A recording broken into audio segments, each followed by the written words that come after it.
දැන් ඉතින් මල්ලිත් මැරුණ එකේ අර අම්මයි දුවයි මෙහෙ තියාගෙන හරියන්නේ නෑ අම්මේ. ඒ දෙන්නව කොහෙට හරි යවන්න ඕනේ. දැන් මේ පවුලේ ඉන්න එකම දරුවා මම. මේ දේපල ඔක්කොම මට අයිති වෙන්න ඕනේ. ඊටම එයාලට තාම පුතෙක් නෑනේ. එයාලට ඉන්නේ දුවෙක් විතරයි. දුව කවදා හරි පිටට. ඉතින් මගේ පුතාට තමයි මේ හැම දෙයක්ම අයිති වෙන්න ඕනේ. සිරිල් කැමති නෑ පුතාට මේ දේවල් දෙන්න තව පවුලක් මේ ගෙදරින්දි. ඒ අම්මයි දුවයි මේ ගෙදර හිටියොත් එහෙම කොහොමත් පුතා කැමති වෙන්නේ නෑ මේ ගෙදරට ලේලියක්වත් ගේන්න. ඒ නිසා දේපල ගැන නම් ඉක්මනටම තීරණයක් ගන්නම්. ඔව් ඒක ඇත්ත. අර මගේ දරුවෝ මරාගත්තා. හොඳට හිටපු දරුවානේ මරාගත්තේ. දැන් ඉතින් මේ ගෙදර උන්දලා ඉඳලා මොකටද? මේ අම්මගේ දුවගේ පව්කාරකම හින්දා තමයි මගේ පුතා මැරී යදුනේ. නැත්තම් හොඳට හිටපු කොල්ලා නෙමේ එකපාරටම මේ ලෙඩක් ඇවිල්ලා නැති උනේ. බලමුකෝ මං කොහොමද මේ ගෙදරින් පන්නලා දානවා. මේ දේපල අයිති වෙන්න ඕනේ දුවට තමයි. කොහෙවත් ඉන්න පිට උණ්ඩ මම මේ දේපල දෙන්නේ නැහැ. ඒ නිසා ඉක්මනට මේ දෙන්නව යවන්න ඕනේ.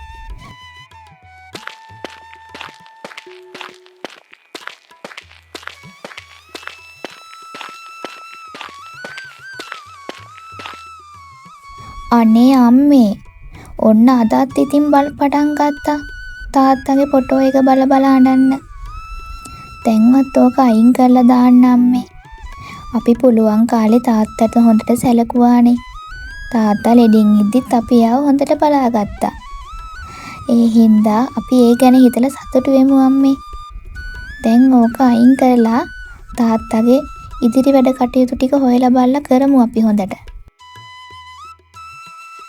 සුනිල් කියන්නේ හරිම නිහතමානී පුද්ගලෙක්. හදිසියේ වැළඳුණු රෝගයක් හේතුවෙන් ඔහු මිය යනවා. ඔහුගේ දියණිය සයුරි. ඔහුගේ මව සහ සයුරි මේ ගෙදර තනි වෙනවා. ඔවුන්ගේ නැන්දාවන පත්මත් මේ ගෙදර ජීවත් වෙනවා. නමුත් මේ පත්මා මේ සයුරිගේ මෑණියන්ට කිසිසේත්ම කැමති නැහැ. සයුරිගේ මෑණියන් කුඩා කල සිටම දුප්පත්. ඉතින් සුනිල්ගේ අම්මා සහ අක්කා ඇයව පාවිච්චි කරේ මේ ගෙදර ඉන්න වැඩපළ කරන්න. ඉතින් ඔවුන් හරිම දුක්ඛිත ජීවිතයක් ගත කරත් සුනිල් වෙනුවෙන් මේ හැමදේම ඉවසා දරාගෙන හිටියා. ඒත් සුනිල්ගේ මේ මිය යාමත් එක්ක හැමදේම වෙනස් වුණා. මගේ දරුවේ මැරුණේ උඹලගේ පව්කාරකම හින්දා. ඒ හින්දා මං තවත් කැමති නෑ මේ ගෙදර සුදු කොඩි උස්සන්න. ඒ හින්දා ඔය දෙන්න දැම්ම මේ ගෙදරින් යන්න ඕනේ. කිසිම දේපලක් නෑ. මගේ පුතා නැතු උඹලට මොන දේපලද? ඊටම දැන් මේ ගෙදර අයිතිය තියෙන්නේ උඹලගේ නැන්දට කෙල්ලි. ඒ නිසා උඹ ඉන්නව නම් මේ නැන්දත් එක්ක හිටපන්. උඹගේ අම්මට නම් මේ ගෙදර ඉන්න විදිහක් නෑ. ඒ නිසා දැම්ම මේ ගෙදරින් ගියොත් හොඳයි. කොහෙද ඉතින් අපේ අයියටත් මෙයාව මෝන වුණානේ. මං කොච්චර කිව්වද වෙන තැනකින් කසාදයක් කරගන්න කියලා. කොහෙද ඇහුවේ නෑනේ. දැන් ඉතින් මෙයාලගේ පව්කාරකම හින්දා අයියා මැරුණා. දැන් ඉතින් මේ ගෙදරින් යන්නේ එකයි ඇත්තේ. මොකද අපි කැමති නෑ මේ ගෙදර තව මලකයක් වෙනවට. ඔයාලා මේ ගෙදර හිටියොත් මේ ගෙදරත් එක්ක විනාශ වෙලා යයි. ඒ තරම් පව්කාරකමක් ඔය දෙන්නගේ තියෙන්නේ. ඔය පව්කාරකම් වලට අපි වග කියන්න කැමති නෑ. ඒ නිසා ඔයාලා යන තැනකට යන්න. ඔයාලට ඕන නම් යන්න බිමන් සල්ලි දෙන්න.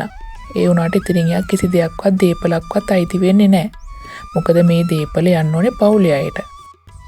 ඇයි නැන්දේ ඔයා මගේ අම්මට එහෙම කතා කරන්නේ? තාත්තා මැරුණේ තාත්තගේ අසනීපෙ හින්දා. ඇයි ඔයාලා එහෙම කියන්නේ? මගේ අම්මා නේද මේ ගෙදර හැම වැඩක්ම කරේ. ඔයාලගේ වැඩ පව අම්මා නේද කරේ වැඩකාරියක් වගේ. අඩුම තරමේ එයාට යුතුයකමක් දෙන්න එයා මහත්තයා ජීවත් වුණු ගෙදර ජීවත් වෙන්නවා. ඒත් ඇයි මෙහෙම කරන්නේ අමනුස්සයෝ වගේ? අපිට ඔයාගේ සල්ලි ඕනෙත් නැහැ. ඔයාගේ දේපල ඕනෙත් නැහැ. තාත්තගේ අවුරුද්දේ දානේ අපි හොඳට කරනවා. ඒක කොහොම හරි කරනවා. අපි මේ ගෙදරට ආයෙ එන්නේ නැහැ.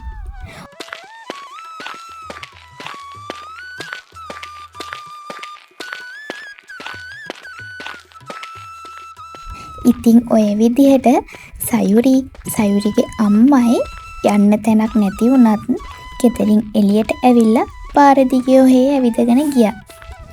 ඉතින් අවසානයේදී ඔවුන් හිතාගත්තා වෙනම ගෙදරක ජීවත් වෙන්න.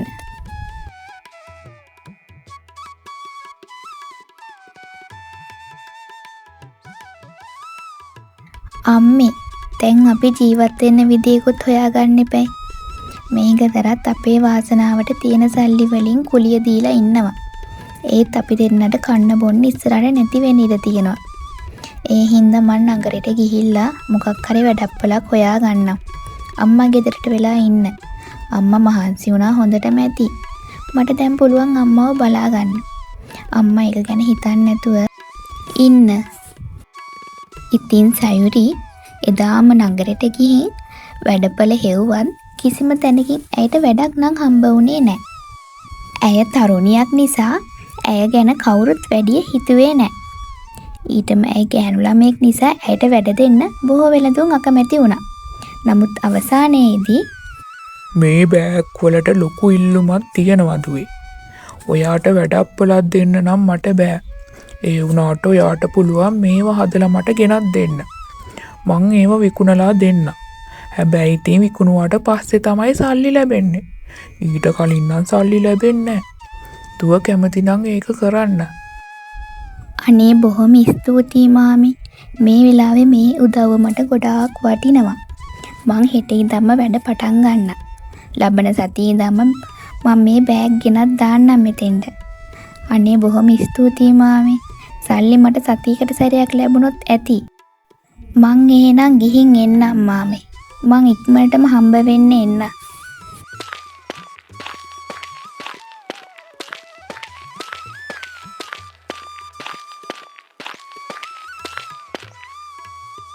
ඉතින් සයුරිගේ අම්මයි අවසානයේදී වේවැල් බෑග් ගොතමින් ලස්සන නිර්මාණ කරන්න පටන් ගත්තා.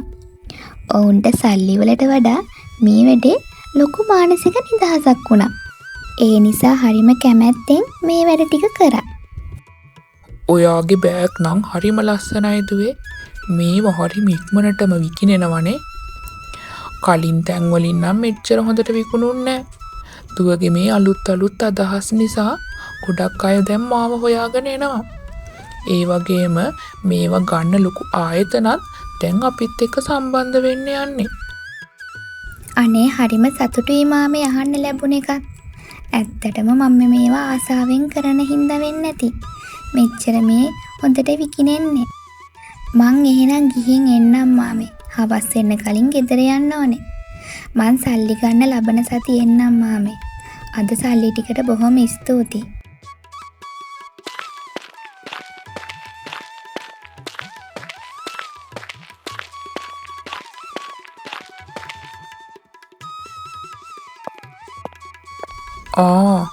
මේ නගරේ මහත්තයානේ.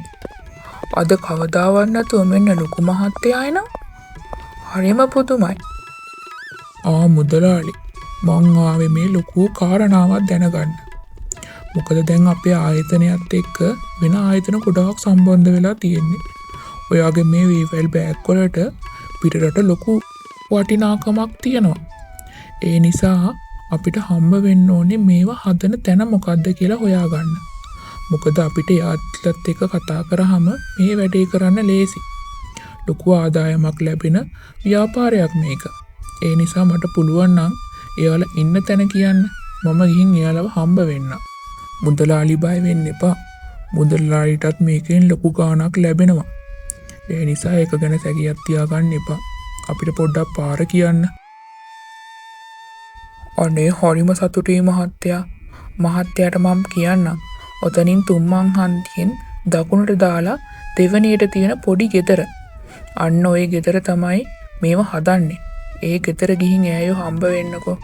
මහත්තයාට තව විස්තර දැනගන්න පුළුවන් වෙයි. හරිම හොඳ දුවෙක් ඉන්නේ. ඒ දුව මහත්තයාට හැම විස්තරයක්ම කියලා දෙයි.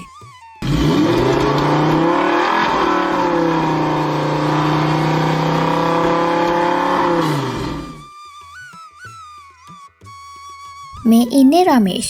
රමේෂ් කියන්නේ ලොකු ආයතනයක ලොකු ප්‍රධානියෙක්. ඉතින් රමේෂ්ට අන්තිමේදී සයුරිව හම්බ වුණා. ඇත්තටම මේ දෙන්න දැකපු දවසේම ඔවුන්ගේ හිත් ආදරයෙන් බැඳුණා. කවුරුත් නොහිතපු විදිහට මේ දෙන්න ටික ටික හරිම ආදරයෙන් බැඳෙන්න පටන් ගත්තා. අවසානයේදී ඇයි රමේෂ් මට එන්න කිව්වේ? මට ගෙදර ගොඩක් වැඩ තියෙනවා. අම්මත් තනියම. මං ඉක්මනටම යන්න ඕනේ. සයුරි, මට ඔයාට දෙයක් කියන්න ඕනේ. මං ඔයාට කැමතියි. ඔයාව විවාහ කරගන්න කැමතියි. ඉතින් මම මේක අපේ අම්මලත් එක්ක කතා කරා. අම්මලා ඔයාට කැමති වුණා. ඉතින් මං ඔයාගේ අම්මත් එක්ක කතා කරන්න කලින් ඔයාට මේක කියන්න ඕනේ කියලා හිතුණා. එහෙනම් අපි යමු දැන් අපේ ගෙදර. සයුරි, ඔන්න ඔයාට අපි දෙන්න වෙනුවෙන්ම ගත්ත අලුත්ම ගෙදර තමයි මේක. ඉතින් දැන් ඔයාට මේ ගෙදර ඕනි විදියකට ඉන්න පුළුවන්. ඔයාට තව මොනවාරි ඕන නම් මට කියන්න. ඉතින් ඔය විදිහට සයුරි සහ රමේෂ් එක ගෙදරකට පදිංචියට ආවා. රමේෂ් සයුරි වෙනුවෙන් නගරයේ තියෙන විශාලතම ගෙදර මිලදී ගත්තා. ඔවුන් ඒ ගෙදර සතුටින් කල් ගෙව්වා. අනේ අම්මේ, මේ ගෙදර ලොකු විශාල මන්දිරයක්නේ. මේ ගෙදර නම් ඉතින් වැඩට ගොඩාක් මිනිස්සු ඇති. මටත් වැඩක් දෙයිනේ. ගිහින් බලමුකෝ.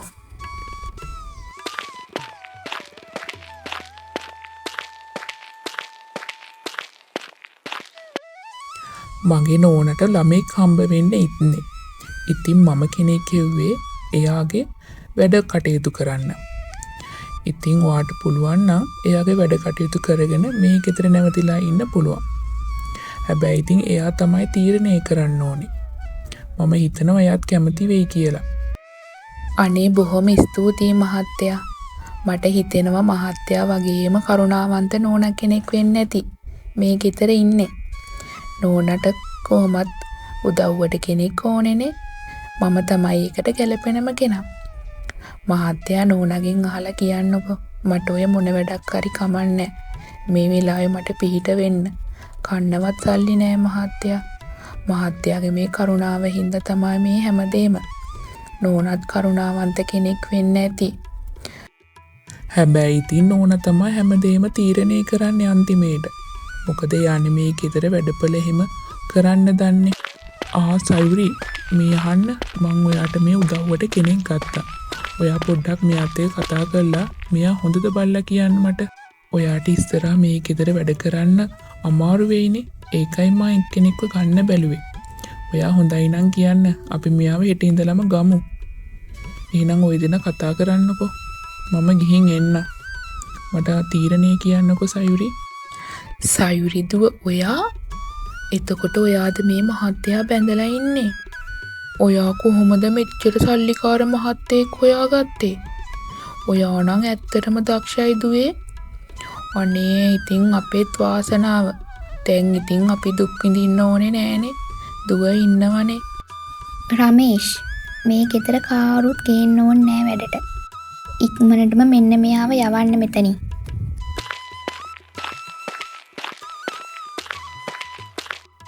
අනේ දුවේ, මට සමා වෙන්න. මගේ අතින් කලින් වැරදි වුණා තමයි. ඒත් දැන් මං ඒවට පසුතැවෙනවා.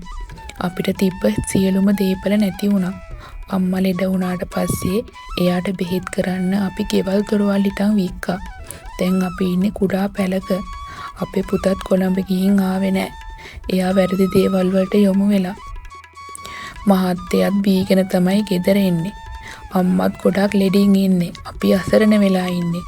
ඒකයි මම මේ ගෙදරක වැඩටවත් යන්න කියලා බැලුවේ. එතකොට තමයි දුව හම්බුනේ. අපි කරපු වැරදි වලට සමා වෙන්න දුවේ. ඔයාලා අපිට කරේ සමාව දෙන්න පුළුවන් වැරදි නෙමෙයි නේද? මගේ අම්මට ඔයාලා කොච්චර දේවල් කිව්වද? මගේ අම්මගෙන් කොච්චර වැරදි දේවල් ගත්තද? මගේ අම්මගෙන් කොච්චර වැඩ කරගත්තද? ඒ හැමදේම කරගෙනත් අන්තිමේට ඔයාලා අපිව පාරට ඇදලා දැම්මා. ඔයාට සමාව ගන්න ඕන නම් සමාව ගන්න ඕනේ මගෙන් නෙමෙයි. මගේ අම්මගෙන්. පව්වේ මිනිස්සයා කොච්චර දුක් විඳද? අන්තිමේට තාත්තා මරුණට පස්සෙත් එයා තුනේ දුක් විඳින්න. ඒ නිසා ඔයාට සමාවක් දෙන්න නම් බෑ මට මගේ අම්මට කරපු දෙයට. ඒත් ඔයා අනිවාර්යයෙන්ම මගේ අම්මගෙන් සමාව ගන්න. මං එදාට ඔයාට සමාව දෙන්න. එතකම් මගේ පස්සෙන් එන්න එපා සමාව ඉල්ලගෙන. ඔයාට මේ ගෙදර වැඩට ආවත් මං ඔයාට වැඩක් දෙන්න. හැබැයි මගේ අම්මගෙන් සමාව ගන්න ඕනේ අනිවාර්යෙන්ම. අනේ බොහොම ස්තුතියි දුවේ. මේ වෙලාවේ හැටියට ලොකු පිනක්. මං අම්මගෙන් අත් දෙක වැඳලා සමාව ගන්නම් දුවේ. ඇත්තටම මහා විශාල ගෙදරක මේ කෙල්ල ඉන්නේ. පුදුම සල්ලියක් තියෙන්නේ. මේ ගෙවල් වගේ නෙමෙයි ඒ ගෙවල්. හරියට දිව්‍ය ලෝකයක් වගේ. ඒ කෙල්ල හරියට රාජකුමාරයෙක් වගේ අම්මේ ඉන්නේ. ඒ වගේ මේ මහත්තයාත් හරිම හොඳ පාටයි. අනේ කෙල්ලව පැන්නුවේ අපරාදේ. පුදුම වාසනාවක් ඒ කෙල්ලගේ තියෙන්නේ. කොහෙද ඉතින් අම්මටත් ඕන වුණානේ ඒ කෙල්ලව යවන්න. ඒ කෙල්ල යවුවේ නැත්තම් මේ ගෙවල් දොරවල් පිරීලා ඉතිරිලා යනවා. දැන් ඉතින් මොනව කරන්නද? එයාලා ගියපු දවසේ ඉඳන් අපිට දුක. දැන් අපිට හරියට ඉන්න ගියක්වත් තියනවද? දැන් ඉතින් මොනවා කරන්නද දුවේ? දැන් ඉතින් උන දෙයක් වෙච්චාවේ. ඔයා හෙට ඉඳන් එහෙට වැඩට යන්න. මාව අසනීපයි කියන්නකෝ ඒ දුවට. හරිම කරුණාවන්ත කෙල්ලේ කොහොම හිටියට සල්ලි ටිකක් දෙයි. අනේ ඉතින් මොන වුණත් මගේ කොල්ලගේ කෙල්ලනේ. කොල්ලගේ කතිගුණම තමයි කෙල්ලටත් පිටලා ඇත්තේ. අනේ ඉතින් අපෙත් මෝඩකම මේ දීපල හින්දා මගේ මේ කොල්ලගේ කෙල්ලව පන්න ගත්තා. මට නම් කවදාවත් සැනසීමක් නම් ලැබෙන්නේ මේ කරපු වැරද්දට. මගේ මෝඩකම අනේ දෙයියනේ.